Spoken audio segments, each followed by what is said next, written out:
The dog's name is Crimea.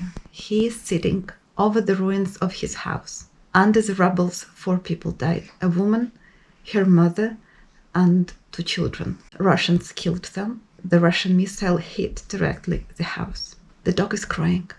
The woman who was killed, she used to live in the city of Dnipro, but she moved to this small village house, to the suburbs of Dnipro, to her mother's house, because she believed it would be safer over there.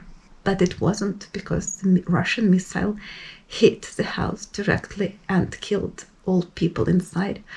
Only the dog survived. The husband of this woman, he is alive. And he is in the army, defending his family and his country from Russians. Hello, ladies and gentlemen, this is your guide, Olena from Ukraine. Slava Ukraini. I'm sorry for this another heartbreaking video for you, but I just feel that I have to share this and that you have just to see this. And I have a chance to do this while my baby is sleeping here next to me. She's having her first day nap. And I wonder what these children were doing when all of a sudden a Russian missile destroyed their homes. Were they sleeping like this? Were they sweet as this? And what was this Russian thinking when he was throwing the missile, launching the missile? But you know what? Now I don't care what he was thinking, really, not anymore. You know what I wonder?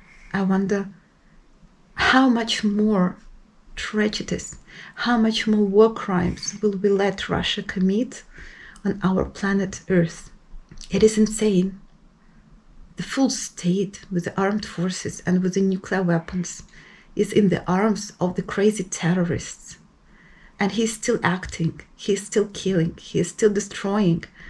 And how comes that all of us, we cannot stop the crazy terrorist who is even threatening the world with the nuclear arms? How long is it going to happen? How more of us are going to be killed or to witness helplessly this tragedy, one tragedy after another tragedy? One more tragedy happened in the Zaporizhia region. The humanitarian column of civilian cars, of people who were trying to get to the territories that are occupied by Russia in the Zaporizhia Oblast, the one that was kind of recognized today by Putin as independent. Russians hit this humanitarian column. People were waiting in the line to get to the occupied territories with humanitarian aid, mostly for their relatives and friends or just volunteers. More than 20 people were killed. Many more were injured. This is another tragedy that has happened just today in the morning. How many more? Where else? Russia is the terrorist state. Stop Russia.